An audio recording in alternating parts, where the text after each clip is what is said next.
Assalamualaikum warahmatullahi wabarakatuh. Halo semuanya, kembali lagi dengan saya Siti Linda Mulyana dengan nomor pokok mahasiswa 104230007. Nah, kali ini saya akan menjelaskan tentang materi e-commerce.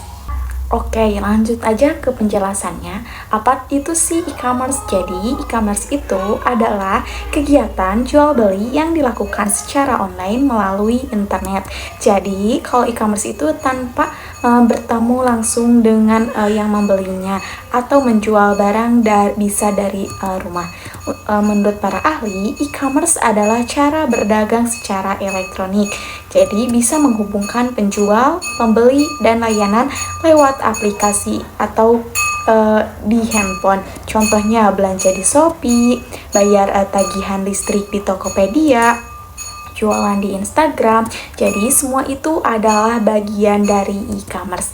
Terus kenapa sih e-commerce semakin populer? Jadi e-commerce semakin populer karena banyak kelebihannya, seperti yang pertama, jangkauannya luas, jadi bisa jual beli kemana saja, bahkan ke luar negeri pun jadi bisa. Terus yang kedua, cepat dan mudah, jadi cukup diklik aja barang yang kita mau, jadi siap diantar ke rumah. Terus yang ketiga, biaya lebih murah, tidak perlu sewa toko fisik. Terus yang keempat, 24 jam aktif, jadi biasanya belanja kapanpun, bahkan tengah malam pun jadi bisa. Yang kelima, pelanggan puas, bisa membandingkan harga dan review sebelum membeli. Terus ada juga jenis-jenis transaksi e-commerce. Yang pertama ada B2B yang artinya business to business. Jadi transaksi antara perusahaan, misalnya supplier bahan baku menjual ke pabrik. Yang kedua ada B2C, yaitu business to customer, yaitu perusahaan jual ke customer, contohnya beli barang di marketplace.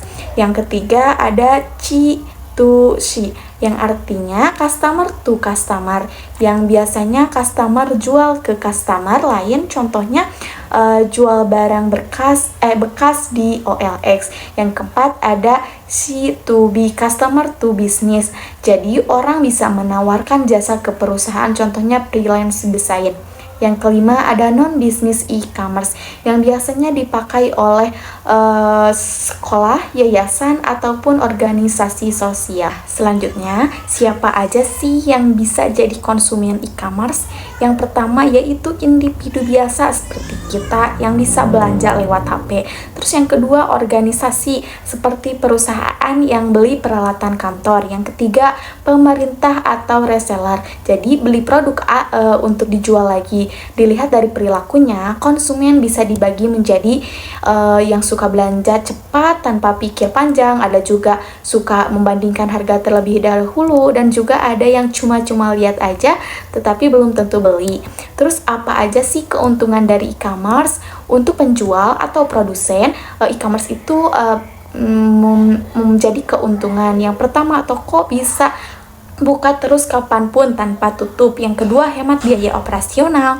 Terus juga bisa jangkau lebih banyak pembeli dan menambah penghasilan dari pasar digital. Terus untuk pembeli atau konsumen, e-commerce memberikan keuntungan, yaitu bisa belanja langsung tanpa perantara. Terus tidak perlu bawa uang tunai ataupun pakai e-wallet ataupun kartu. Jadi bisa beli barang kapanpun. Beli barang pun bisa dari luar negeri, banyak pilihan, harga bisa dibandingkan pula. Terus untuk masyarakat dan pemerintah, e-commerce sangat menguntungkan sekali, seperti mengurangi kemacetan dan polusi karena belanja di rumah aja. Terus membuka lapangan kerja, membangun UMKM berkembang. Bagaimana dengan aturan dan kontrak di e-commerce? Dalam e-commerce, transaksi tetap harus sah secara hukum, syarat sahnya. Jadi yang pertama, pelaku transaksi harus cakap hukum, misalnya usia minimal 18 tahun.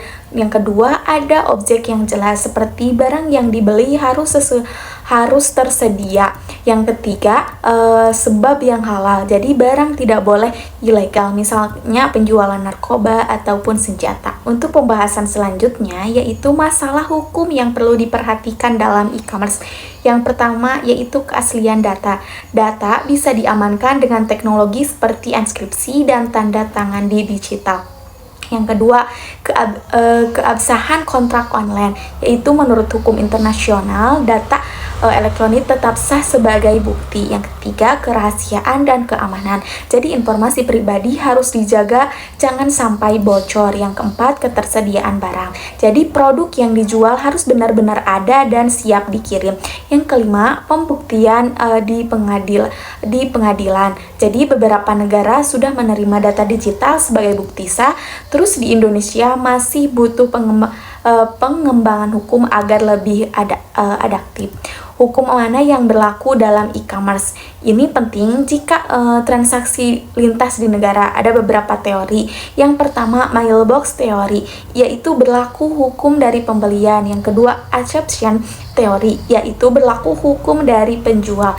Yang ketiga, prover law yang berdasarkan bahasa, uang, dan sistem yang digunakan. Terus yang keempat, most characteristic connection yang berdasarkan siapa yang melakukan peran terbanyak.